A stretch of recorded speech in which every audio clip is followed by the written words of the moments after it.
Subscribe कीजिए Sampat techno channel को और इस बेल वाले आइकन पर क्लिक कर लीजिए ताकि इसी प्रकार का और भी महत्वपूर्ण वीडियो सबसे पहले आपको देखने को मिले।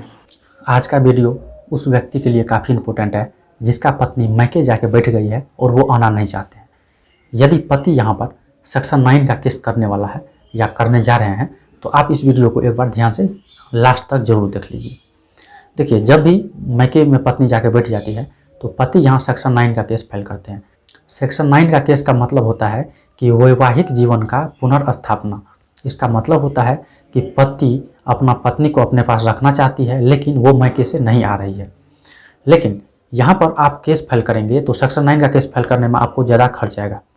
आप कोर्ट के अंदर जाएंगे तो आपको एडवोकेट हायर करना होगा, आप खुद से नहीं कर सकते हैं। आपको ये सेक्शन 9 का केस में एडवोकेट हायर करना ही होगा। सेक्शन 9 का केस जो होता है उसमें ये बात स्पष्ट समझा जाता है कि पति ने पहले अपना पत्नी को अपने घर लाने के लिए काफ़ी प्रयास किया लेकिन वो नहीं आई है। इसके बाद जो है पति निराश होकर यहाँ कोर्ट पहुँचा है। तो आपको सबसे पहले जब भी आपका पत्नी मैके में जाके बैठ जाती है तो आप उससे बात करें और उसे अपने घर लाने का प्रयास करें। हो सकता है कि आपकी पत्नी यहाँ से रुठ के ही गई हो या और भी कोई छोटा मोटा रीज़न हो सकता है, घरेलू रीज़न, और आप डायरेक्ट कोर्ट चल जाते हैं तो ये उचित नहीं है। जब आप कोर्ट में सेक्शन 9 का केस करेंगे और आपकी पत्नी को नोटिस करके बुलाया जाएगा कोर्ट, तो वहाँ पे आपका पत्नी बोल सकती है कि मैं तो जाने को तैयार था, आया ही नहीं लेने के लिए, तो मैं वहाँ बैठी हुई थी। तो ऐसा भी कह सकता है और आपके ऊपर जो है कोर्ट का टाइम खराब करने का आरोप भी लग सकता है। तो इससे बचने के लिए, और देखिए जहाँ तक फैमिली का बात है, पति पत्नी वाला बात है, तो ये उतना बड़ा मैटर भी नहीं है। बैठ के फ़ोन पे या अपना परिवार के साथ जो है बात करके आसानी से इस मैटर को सोल्व किया जा सकता है। लेकिन आप लोग काफ़ी जो है कोर्ट चले जाते हैं पहले ही।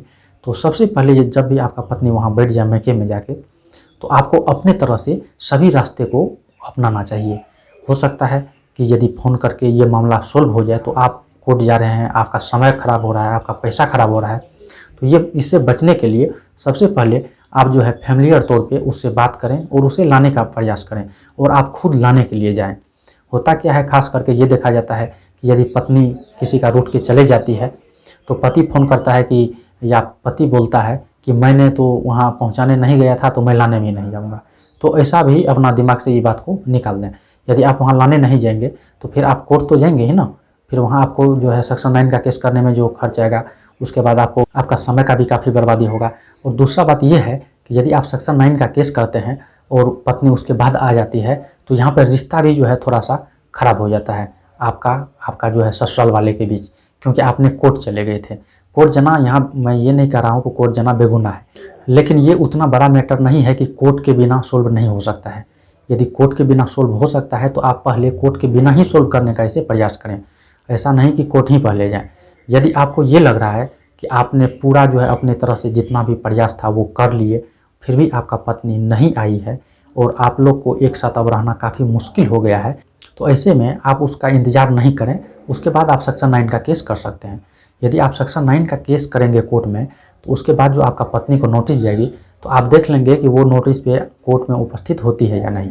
यदि कोर्ट में उपस्थित नहीं होती है तो आप इस सेक्शन पे यानी सेक्शन 9 के आधार पे आप डाइवोर्स का भी केस फाइल कर सकते हैं और सेक्शन 9 का जो है जजमेंट वो आपके पक्ष में यहाँ आ जाएगा और एक्स पार्टी ऑर्डर हो जाएगा। उसके बाद जो है आप तलाक का केस फाइल कर सकते हैं और आपका ये ग्राउंड भी बन जाता है सेक्शन 9 तलाक का केस फाइल करने का। तो ये जो सेक्शन 9 का ग्राउंड है ये काफ़ी स्ट्रॉन्ग ग्राउंड है और आपको ईजिली जो है इसमें डिवोर्स भी मिल जाएगा। उसके बाद डिवोर्स के बाद जो है आप दूसरा शादी भी कर सकते हैं। तो मैंने जो इस वीडियो में जो भी बताया है वो बिल्कुल प्रैक्टिकली बताया है, जैसा समाज में हो रहा है, चल रहा है, उसके आधार पर मैं ये बात बता रहा हूँ। यदि आपको ये वीडियो अच्छा लगा हो तो इसे लाइक कीजिए, अपने मित्रों के साथ शेयर कीजिए। साथ ही यदि वीडियो से संबंधित आप कुछ पूछना चाहते हैं तो नीचे कमेंट करके पूछ सकते हैं।